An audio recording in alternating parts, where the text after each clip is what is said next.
Assalamualaikum warahmatullahi wabarakatuh. Di sini saya akan mempresentasikan hasil kerja kelompok kami yang beranggotakan 5 orang, yaitu saya sendiri Nugraha Duta Pratama dengan NIM 804016058 dan teman saya Novrialdo Mubad Ahmad Putra dan teman saya lagi Muhammad Zainul Marani dan teman saya lagi Dika Reza Ardiansa dan teman saya lagi M. Jidani.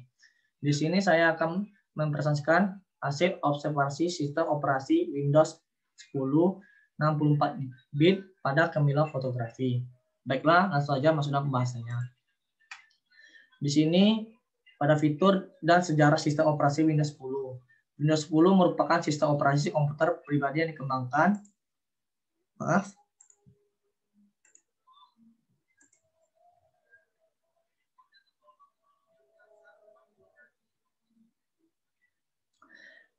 Fitur dan sejarah sistem operasi Windows 10. Windows 10 merupakan sistem operasi komputer pribadi yang dikembangkan oleh Microsoft sebagai bagian dari keluarga sistem operasi Windows NT. Diperkenalkan pada tanggal 30 September 2014, dirilis pada 29 Juli 2015, dan pada November 2015, Threshold 2 dari Windows 10 dirilis ke publik. Pertama diperkenalkan pada bulan April 2014 pada konferensi Boyd. Windows 10 bertujuan untuk mengatasi kekurangan dalam antarmuka pengguna pertama kali diperkenalkan oleh Windows 8 dengan menambahkan mekanik tambahan yang dirancang untuk meningkatkan pengalaman pengguna untuk perangkat yang tidak ada layar sentuh seperti komputer meja dan laptop. Kelebihan dan kekurangan Windows 10. Kelebihan Windows 10 diurus Microsoft dengan tenaga penuh. Yang kedua, fitur modern. 3, powerful untuk gaming. 4, peningkatan desktop experience. Dan kelima, lebih aman, aktivasi praktis punya Windows Store. Ada pula kekurangan Windows 10 yaitu terlalu sering update melalui Windows 10, boros kuota internet, gonta-ganti experience, tidak pernah final, aplikasi Windows Store belum banyak. Next, struktur sistem operasi Windows 10. Sistem operasi Windows 10 ini memiliki menggunakan model struktur berlapis layar. Dalam arsitektur ini, komponen dalam sistem operasi tidak tergantung dari komponen yang lain. Dengan demikian, modifikasi atau perubahan dalam satu komponen tidak berpengaruh pada banyak komponen lainnya. Arsitektur Windows NT secara global terdiri dari 4 lapisan, yaitu hardware, abstraction layer, kernel, subsistem, dan sistem service. Proses pada sistem operasi Windows 10.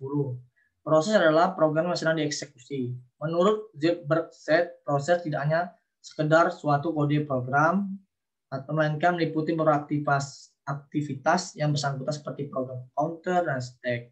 Sebuah proses juga melibatkan stack yang berisi data sementara, parameter, fungsi, metode, return address, dan variabel lokal, dan data section yang menyimpan variabel-variabel global. Dalam Windows prosesnya mempunyai beberapa elemen dasar untuk menjalankan proses tersebut, yaitu identifier, state, priority, program counter, memory pointer, context data, EOS, status information, accounting information. Penjadwalan proses sistem operasi Windows 10. Penjadwalan prosesor adalah merupakan kumpulan kebijaksanaan dan mekanisme di sistem operasi yang berkaitan dengan urutan kerja yang dilakukan sistem komputer. Penjadwalan pertugasan membutuhkan proses yang harus berjalan, kapan dan selama berapa lama proses tersebut berjalan. Fairness atau pelayanan yang adil untuk semua pekerjaan. Throughput atau maksimum throughput adalah jumlah pekerjaan yang dapat diselesaikan dalam 1 unit waktu. Efisiensi atau maksimum pemakaian prosesor. Dan bisa dilihat lagi respon dan minimal turn on time. Next, deadlock sistem operasi Windows 10. Deadlock adalah suatu kondisi di mana dua proses atau lebih saling menunggu proses yang lain untuk melepaskan resource yang sedang dipakai. Karena beberapa proses itu saling menunggu, maka tidak terjadi kemajuan dalam kerja. Proses-proses tersebut, deadlock dalam arti sebenarnya adalah kebuntutan yang dimaksud dalam sistem operasi adalah kebuntutan proses. Penyebab deadlock. Adapun kondisi menjadi deadlock adalah sebagai berikut. Mutual equivalent hanya ada satu proses yang boleh memakai sumber daya dan proses lain yang tidak memakai sumber daya. All and wide proses yang sedang memakai sumber daya boleh meminta sumber daya lain. Daya lagi maksudnya menunggu hingga benar-benar sumber daya yang diminta tidak dipakai oleh proses lain. Dan non-preemption sumber daya yang ada pada sebuah proses tidak boleh diambil begitu saja oleh proses lainnya. Dan terakhir, circular wide kondisi seperti karantai, yaitu sebuah proses membutuhkan sumber daya yang dipegang proses berikutnya. Maka dari itu, konsep dasar memori sebagai tempat penyimpanan instruksi, data dari program. Memori adalah pusat kegiatan pada sebuah komputer karena setiap proses yang akan dijalankan harus melalui memori. Terlebih dahulu untuk dapat dieksekusi, program harus dibawa ke memori dan menjadi suatu proses. Manajemen memori. Ada 3 manajemen memori di sini, yaitu melacak pemakaian memori, memilih program mana yang akan di-load ke memori, atau alokasi dan delokasi memori fisik untuk program atau proses-proses dalam menggunakan address space. Kesimpulannya, aplikasi Photoshop. Karena di Kimilo menggunakan aplikasi Photoshop, sebagai bisa dilihat spesifikasi minimum OS. Ini dia prosesor Intel atau AMD prosesor 64 bit, RAM 4 GB, recommend 8 GB, 62 bit, hard disk space 3,1 GB atau lebih.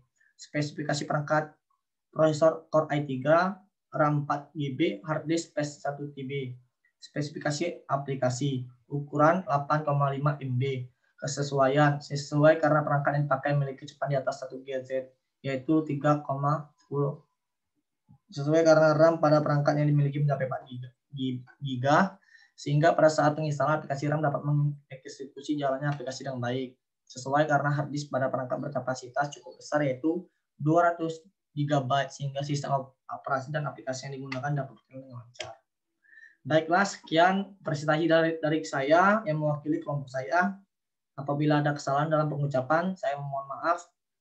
Baiklah, saya tutup. Assalamualaikum warahmatullahi wabarakatuh. Terima kasih.